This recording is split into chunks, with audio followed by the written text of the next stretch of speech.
सबसे पहले बात करेंगे लखीमपुर की। लखीमपुर के उचोलिया के एक घरा गांव में बाप बेटे ने 2 मासूम बच्चों को अगवा कर लिया। दोनों आरोपियों ने दोनों बच्चों को बोरी में बांधकर गन्ने के खेत में छिपा दिया और काफी तलाश के बाद में परिजनों और गांव वालों ने दोनों बच्चों को गन्ने के खेत से बरामद कर लिया। एक बच्चे के रेस्क्यू का वीडियो काफी तेजी से वायरल हो रहा है, जिसमें गांव के लोग उसे बंद बोरी से बाहर निकाल रहे हैं। आरोपियों ने बच्चे के हाथ पैर भी बांध रखे थे और पुलिस ने दोनों आरोपियों को गिरफ्तार कर लिया है। बताया जा रहा है कि आरोपी राकेश और उसका बेटा नरवीर आपराधिक प्रवृत्ति के हैं और जिन्होंने बच्चों को बेचने के लिए उन्हें अगवा किया था। ये वीडियो देखिए आप, काफी ज्यादा वायरल हो रहा है। एक गांव का ये पूरा मामला है जहां पर एक बाप और बेटे ने 2 बच्चों को अगवा किया था, जिसके बाद में 2 बच्चों को गांव वालों ने बरामद तो कर लिया गांव से। और ये बोरी में से देखिए एक छोटे से बच्चे को किस तरह से बाहर निकाला जा रहा है। बच्चे को हाथ पैर बांधकर इस बोरी में रखा गया था।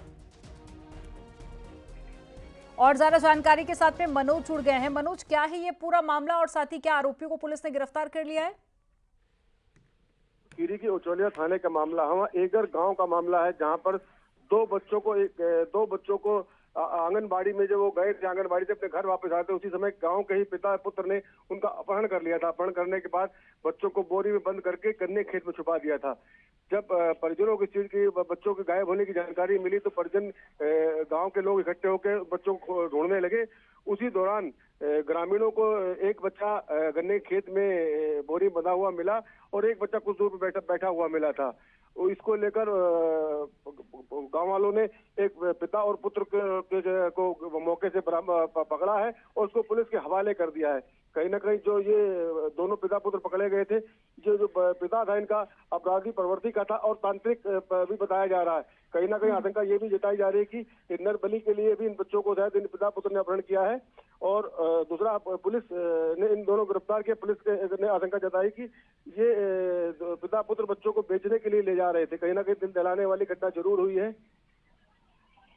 जानकारी साझा करने के लिए बहुत शुक्रिया मनोज आपका।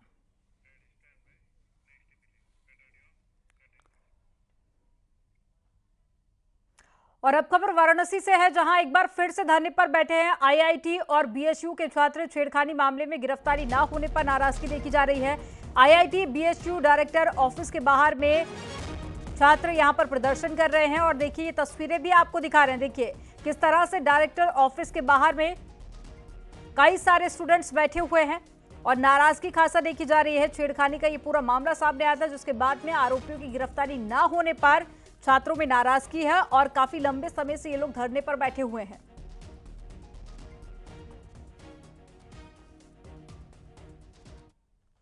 बीएचयू के छात्र एक बार फिर से धरने पर बैठ गए हैं। आईआईटी बीएचयू के डायरेक्टर ऑफिस के पास एक बार फिर से स्टूडेंट पार्लियामेंट के आह्वान पर स्टूडेंट इकट्ठा होना शुरू गए हैं और सुबह का वक्त है। 10 बजे के बाद धीरे धीरे छात्र जुटना शुरू हुए और अब देख रहे हैं कि अभी भी यहाँ पर सुबह 10:30 के लगभग दर्जनों छात्र यहाँ पर आकर धरने पर बैठ गए हैं। छात्रों का आरोप है कि 7 दिन मामले को बीत गए, लेकिन जो आरोपी हैं, छेड़खानी के जो आरोपी हैं, वो अब तक पुलिस के गिरफ्त से बाहर है और यही मांग को लेकर के छात्र छात्राएं यहाँ पर एक बार फिर से धरने पर बैठी हैं। और एक साफ इनका मांग है, एकमात्र इनका यही मांग है कि जो छात्रा है उसको अभी तक इंसाफ नहीं मिला है और पुलिस अब तक आरोपियों की गिरफ्तारी नहीं की है। स्टूडेंट पार्लियामेंट के आह्वान के बाद यहाँ पर छात्र जुटना शुरू हुए हैं और धीरे धीरे छात्र यहाँ पर छात्रों की जो संख्या है वो बढ़ती जा रही है। तो एक बार फिर से आईआईटी बीएचयू के छात्र धरने पर बैठ गए हैं और धीरे धीरे ये धरना एक विशाल धरने के रूप में तब्दील होता हुआ नजर आ रहा है। रवि पांडे, न्यूज़ 18 वाराणसी। पॉल्यूशन का एनजीटी ने स्वतः संज्ञान लिया है। 7 राज्यों के खराब एक्यूआई का संज्ञान लिया गया। एनजीटी ने बढ़ते एक्यूआई पर चिंता जाहिर की है और राज्यों से प्रदूषण रोकने को कहा है। एनजीटी 7 राज्यों से रिपोर्ट दाखिल करने को भी कहा गया। 10 नवंबर तक कार्रवाई पर रिपोर्ट की जाएगी। देखिए 10 नवंबर तक की गई कार्रवाई पर यह रिपोर्ट सौंपी जाएगी और मामले में सुनवाई 10 नवंबर को होगी। एनजीटी ने 7 राज्यों के मुख्य सचिवों, सीएक्यूएम चेयरमैन और साथ ही राज्य प्रदूषण नियंत्रण बोर्डों के अध्यक्षों और साथ ही केंद्रीय प्रदूषण नियंत्रण बोर्ड मेंबर, सेक्रेटरी और राष्ट्रीय कार्य बल के सदस्य सचिवों से रिपोर्ट दाखिल करने को कहा है। एनजीटी ने 7 राज्यों से 10 नवंबर तक की गई कार्रवाई पर एक रिपोर्ट देने को निर्देश दिए गए। एनजीटी में मामले की अगली सुनवाई 10 नवंबर को होनी है, जो कि अगली सुनवाई 10 नवंबर को होगी। साथ ही उससे पहले रिपोर्ट दाखिल करने के लिए कहा गया है और एनजीटी ने ये स्वतः संज्ञान लिया है। और साथ ही आप देखिए 7 राज्य ऐसे जहां पर पॉल्यूशन सबसे ज्यादा बढ़ता जा रहा है, जिसमें दिल्ली, एनसीआर, हरियाणा, पंजाब और भी कई सारे राज्य शामिल हैं। तो दिल्ली, यूपी, हरियाणा, पंजाब, इसके अलावा जो आसपास के सटे हुए स्टेट हैं वहां पर भी पॉल्यूशन सबसे ज्यादा बढ़ता जा रहा है। लेकिन अभी मौजूदा स्थिति की बात करें तो सबसे ज्यादा जो रिकॉर्ड दर्ज किया गया वो दिल्ली का पॉल्यूशन था, जहां पर EQI 999 तक पहुंच गया। तस्वीरें आप देखिए, तस्वीरों के जरिए आप अंदाजा लगा सकते हैं कि स्थिति क्या हो चुकी है दिल्ली एनसीआर की। अब ऐसे में एनजीटी ने बढ़ते हुए EQI पर चिंता जाहिर की और साथ ही रिपोर्ट दाखिल करने को कहा गया। इसके अलावा क्या कदम उठाए गए हैं इसका भी ब्यौरा इस रिपोर्ट में देना होगा। तो 7 राज्य में EQI काफी खराब श्रेणी में पहुंच गया है। ज्यादा जानकारी के साथ में सुशील पांडे जुड़ गए हैं। सुशील, वो कौन कौन से राज्य हैं जिनको रिपोर्ट दाखिल करनी होगी और साथ ही क्या कुछ जवाब मांगा गया है, एनजीटी की तरफ से क्या कुछ एक्शन लिया गया, इसके बारे में भी बताइए।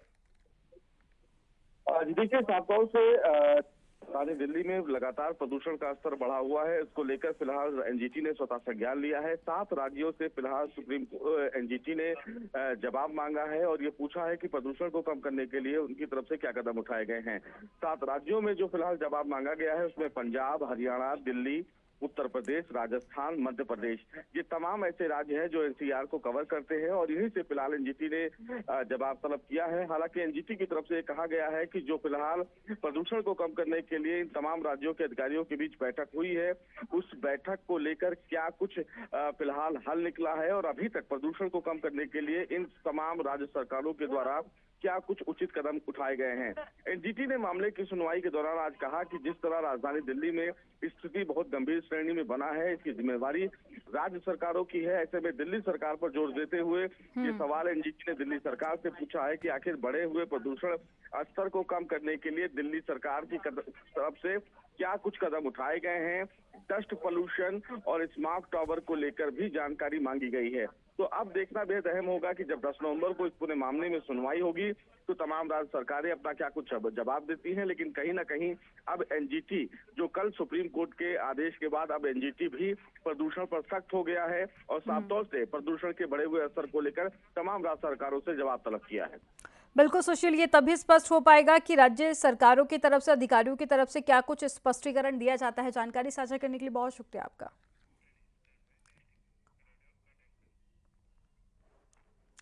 अब खबर ललितपुर से है, जहां पर पुलिस ने मुठभेड़ के दौरान में आरोपी को गिरफ्तार कर लिया। आरोपी को पैर में गोली लगी थी, जबकि उसका दूसरा साथी मौके से फरार हो गया था। हत्थे चढ़े आरोपी पर 12 से अधिक मामले दर्ज हैं, जिसमें लूट, डकैती और कई संगीन मामले भी हैं।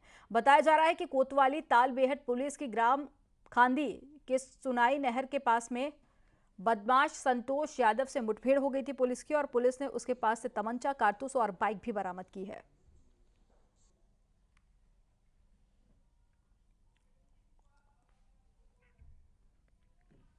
गाड़ी पे 2 संदिग्ध व्यक्ति जो है और वो दिखाई दिए थे, जिनको पुलिस टीम के द्वारा जो है चेक करने के उद्देश्य से उनको रोका गया था। उनके द्वारा जो है जैसे ही पुलिस टीम के द्वारा रोका गया था, उनके द्वारा पुलिस टीम के ऊपर जो है फायर जो है वो किया गया, जिसमें जवाबी फायर जो है पुलिस के द्वारा भी किया गया था, जिसमें एक जो संदिग्ध है उसको गोली जो है वो लगी है, पैर में गोली लगी है और वो घायल हुआ है। दूसरा व्यक्ति जो है जो इसका साथी था वो वहां से फरार हो गया है।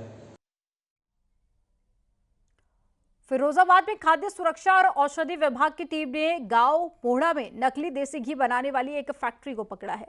फैक्ट्री में 3000 लीटर नकली घी तैयार मिला है और घी को केमिकल रिफाइंड से बनाया गया था। मौके से ब्रांडेड कंपनियों की पैकिंग टीम बरामद हुआ है और टीम ने मामले को लेकर नोटिस भी जारी किया है। और आपको बता दें कि सिर्फ 100 रुपए के पंजीकरण पर इतने बड़े पैमाने पर घी का कारोबार किया जा रहा था। टीम ने यहां से घी के अलग अलग सैंपल भी लेने के साथ ही रिफाइंड और अन्य पदार्थों के सैंपल भरे हैं। फैक्ट्री को सील कर दिया गया है और दिवाली से पहले मिलावटखोर काफी ज्यादा सक्रिय हो गए हैं।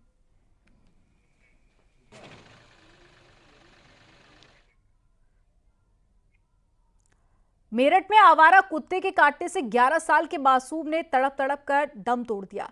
मामला सूर्यपुरम कॉलोनी का है, जहां पर बच्चा करीब 2 महीने पहले एक अस्पताल में भर्ती कराया गया था, जब उसको एक कुत्ते ने काट लिया था। परिजन उसे एक प्राइवेट डॉक्टर के पास में ले गए थे, जिसने उसे टिटनेस का इंजेक्शन लगाकर घर भेज दिया और बाद में धीरे धीरे रेबीज इन्फेक्शन पूरे शरीर में फैल गया और 1 नवंबर को दुष्यंत को दिक्कत होने शुरू हो गई और बाद में बच्चे को कई अस्पतालों और दिल्ली के हर सेंटर में दिखाया गया। एम्स के डॉक्टरों की माने तो बच्चे का जो पूरा शरीर था उसमें रेबीज फैल चुका था, जिस कारण उसकी मौत हुई है। बच्चा घर के बाहर खेल रहा था, स्कूल से आया था, घर के बाहर थोड़ा सा घूम रहा था। ये 28-29 तारीख की बात है। उसके बाद इलाज कराया बच्चे उसके बाद हमने बच्चे को डॉक्टर को दिखाया। उसने डॉक्टर ने टेटनेस का इंजेक्शन लगा दिया, दवाई दे दी, टीब वगैरह दे दी, कहा ठीक हो जाएगा। उसके बाद बच्चा ठीक रहा, 1 महीने कोई दिक्कत नहीं हुई। अचानक उसे इसने अपने दर्द बताया, हम डॉक्टर के लेके गए, केएमसी लेके गए। पहले केएमसी से उपचार कराया, उन्होंने दवाई दे दी, कह रहे ठीक हो जाएगा। फिर बच्चे को आराम नहीं लगा, रात में फिर पीएल शर्मा रोड लेके गए हम, प्यारेलाल अस्पताल। उन्होंने हमें बताया कि इस बच्चे को आपको रेबीज हो चुकी है और हमारे पास तो कोई इलाज है नहीं। मथुरा के बांके बिहारी मंदिर में प्रस्तावित कॉरिडोर के मामले में इलाहाबाद हाईकोर्ट में आज फिर सुनवाई होगी। हाईकोर्ट में मंगलवार की सुनवाई में सेवायतों की ओर से कहा गया था कि सरकार उन्हें भूमि उपलब्ध करा दे। वो बांके बिहारी जी के लिए नया मंदिर बनाकर शिफ्ट कर लेंगे, जिस पर राज्य सरकार की ओर से आपत्ति दर्ज की गई थी और सरकार की ओर से कहा गया था कि मंदिर किसी हालत में शिफ्ट नहीं किया जा सकता है। सेवायतों ने मांग उठाई है कि सरकार उन्हें 10 एकड़ जमीन उपलब्ध कराए। वो बांके बिहारी का मंदिर शिफ्ट कर लेंगे, क्योंकि बांके बिहारी मंदिर उनका है और सेवायत ही उनके मालिक हैं। सेवायतों ने कहा है कि मंदिर शिफ्ट करने से कुछ गलियों का स्वरूप भी नष्ट नहीं होगा, सब कुछ सुरक्षित रहेगा। वहीं राज्य सरकार ने कॉरिडोर निर्माण को श्रद्धालुओं की सुविधा के लिए जरूरी बताया। इलाहाबाद हाईकोर्ट को मुख्य रूप से यही तय करना है कि कॉरिडोर के निर्माण का खर्च कहां से आएगा।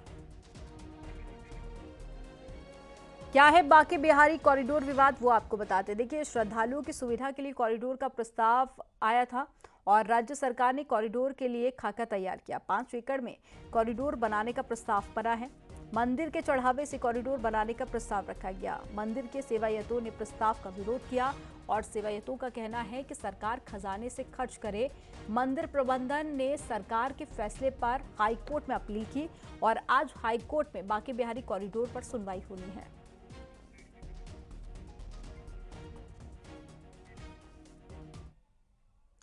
एलविश यादव मामले में जुड़ी खबर है। सूरजपुर कोर्ट के लिए नोएडा पुलिस निकली है। गिरफ्तार 5 आरोपियों की कस्टडी पर सुनवाई होनी है। नोएडा पुलिस ने 14 दिन की कस्टडी मांगी है। एक बड़ी खबर आपको बता रहे हैं। देखिए, सूरजपुर कोर्ट के लिए नोएडा पुलिस निकल चुकी है और जो 5 आरोपी गिरफ्तार किए गए थे सेक्टर 49 से, उनकी कस्टडी पर आज सुनवाई होनी है। तो एलविश यादव के मामले से जुड़ा हुआ ये पूरा केस, जहां पर पुलिस ने सेक्टर 49 से 5 लोगों को गिरफ्तार किया था, 9 सांपों को भी जब्त किया और अब इस पूरे मामले को लेकर जहां रात को एलविश यादव से पूछताछ की गई, तो वहीं 5 आरोपी जो गिरफ्तार किए थे उनकी कस्टडी पर सुनवाई होनी है। नोएडा पुलिस ने 14 दिन की कस्टडी मांगी है। हालांकि अब कोर्ट की तरफ से कितने दिन की कस्टडी दी जाती है, देखना अहम होगा।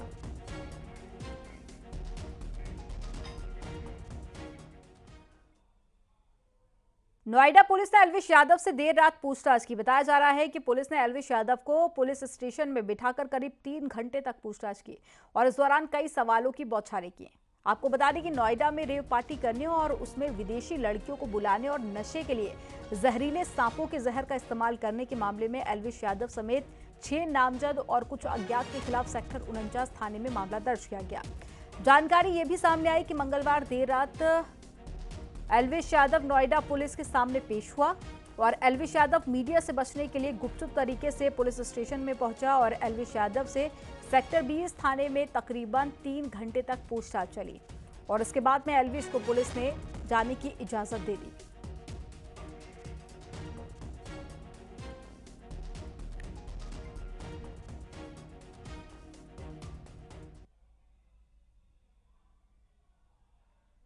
आपको बता दें, इस पूरे प्रकरण में देर रात एल्विश यादव नोएडा के सेक्टर 20 थाने पहुंचे थे और यहां पर उनसे पूछताछ की गई। इस दौरान पुलिस के सीनियर अफसर भी मौजूद रहे।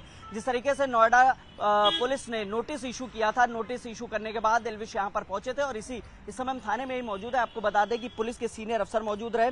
लगातार जिस तरीके से तफ्तीश तेज कर दी गई थी, उसके बाद एल्विश को नोटिस भेजा गया और अब पूछताछ के लिए एल्विश देर रात पहुंचे थे। मीडिया से बचने के लिए देर रात एल्विश यहां थाने में पहुंचे थे और इस दौरान 2 से ढाई बजे के आसपास वो एल्विश यहां से निकले। पूछताछ के बाद नोएडा पुलिस ने उन्हें छोड़ दिया है, लेकिन फिलहाल आपको बता दें कि लगातार उनसे सवाल जवाब किए गए हैं। तमाम जिस तरीके से रेप पार्टी की बात हो रही है, स्नेक वेनम की बात हो रही है, सांपों का जहर पार्टियों में इस्तेमाल किया जा रहा था, उसको लेकर जिस तरीके से मुख्य आरोपी राहुल ने आरोप लगाए थे और उस ऑडियो क्लिप में एल्विश का नाम लिया था, उसी आधार पर FIR भी लिखी गई थी। उस चीज की भी तफ्तीश की गई। पूछताछ के बाद एल्विश को छोड़ दिया गया है, लेकिन विश्वसनीय सूत्र बता रहे कि एल्विश को दोबारा बुलाया जाएगा और उसके पीछे की वजह है जो 5 अन्य आरोपी हैं उनको रिमांड पर लेने की बात थी। रिमांड पर लेने के बाद एल्विश का आमना सामना कराया जाएगा और उससे पूछताछ भी कराई जाएगी।